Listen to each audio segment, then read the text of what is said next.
La dualité, c'est un thème vraiment qui m'intéresse beaucoup. Moi, je suis un peu la personne qui va mettre 1 heure pour choisir un yaourt dans un magasin. Donc, je vais toujours dans des tout petits magasins où il y a très peu de choix, parce que j'ai beaucoup de mal à choisir.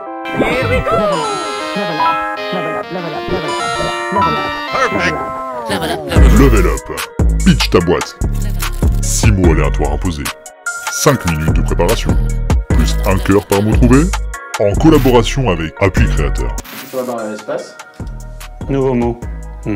Liane, cyclope, jeune fille, nourriture naturelle. Easy. Ouais. Et nous, le mot de l'équipe, cacatoès. Ok. Liane, cyclope, jeune fille, nourriture naturelle et cacatoès. Je lance le chrono. Ok, ça marche.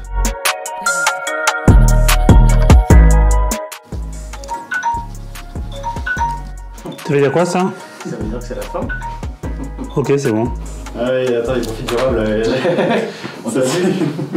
Allez, c'est bon. Allez, let's go. Bonjour, je suis Anthony Schizato. Donc pour moi, le début de ma carrière d'artiste, c'était quand j'étais adolescence en fait, avec les influences des Hommes Cyclopes, des Residents ou des Shadocks. Donc c'était une création qui était baignée d'univers musicaux comme le shoegaze ou le cold wave, donc essentiellement des influences anglo-saxonnes, qui me faisaient passer plus de temps derrière les écrans des tout premiers ordinateurs à dessiner ou à dessiner carrément sur du papier ou de la toile plutôt que d'aller draguer les jeunes filles.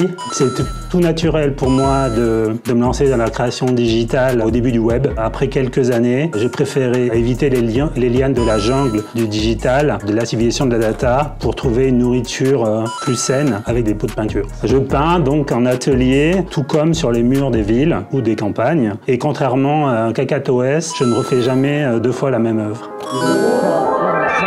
Ok, bravo, pas mal, pas mal.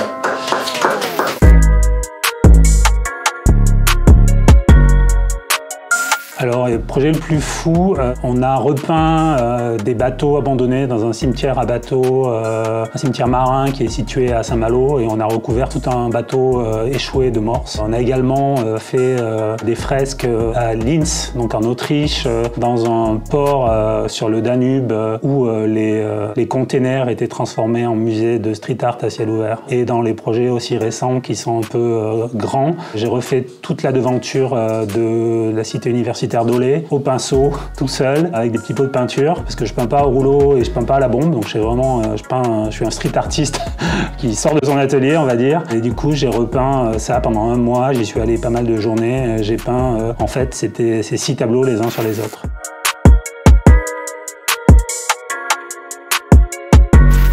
Alors il y a des peintres américains avec qui j'aimerais bien collaborer, notamment un peintre qui s'appelle Tim Biskup, ou des artistes un peu déjantés, un peu précurseurs d'un mouvement un peu pop surréaliste comme Ron English, voilà. Des gens qui mélangent une technique très classique de peinture et une vision très cynique de la société très pop.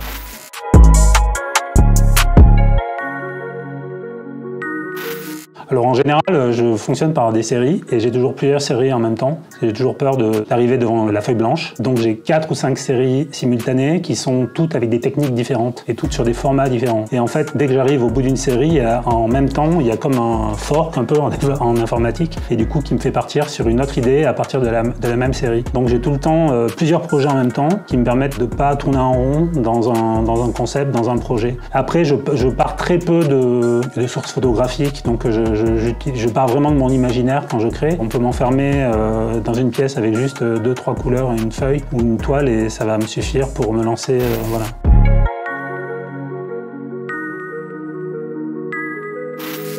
Évidemment, il y a des grands mouvements artistiques pour moi qui reviennent tout le temps. Ça va être les peintres russes, donc le suprématisme, le constructivisme, le Bauhaus, le Dada, même les mouvements punk, les mouvements de la culture pixel aussi, qui sont des influences qui me nourrissent, les idées sur lesquelles je me suis documenté. Alors en fait, un truc à pas faire, c'est quand tu as une idée, de chercher dans Google si quelqu'un l'a déjà eu.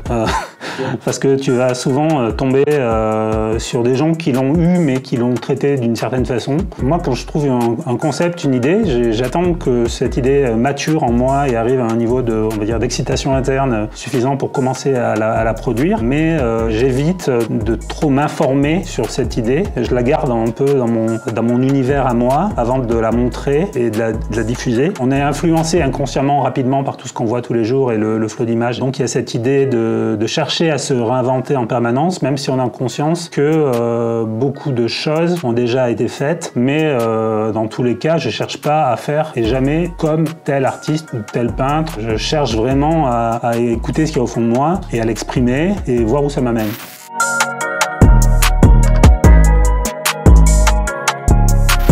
Alors entreprendre dans le monde de la culture, c'est quelque chose déjà qui est pas naturel, qui est pas intuitif. Mais aujourd'hui, pour espérer faire carrière et vivre d'une vie d'artiste, il faut quand même se penser entre guillemets comme une marque, dans la mesure où le monde de l'art, le marché de l'art se digitalise de plus en plus. Beaucoup d'artistes vendent sur les réseaux, vendent sur des plateformes, vendent sur des salons. Et donc on est quand même obligé d'une certaine façon de jouer le jeu avec ce système-là pour arriver à avoir une certaine visibilité. C'est cette visibilité qui permet de développer son réseau, de tisser des contacts et d'être repéré éventuellement par des galeries ou des centres d'art qui vont correspondre à l'univers créatif dans lequel vous êtes et avec qui vous allez pouvoir collaborer ou travailler.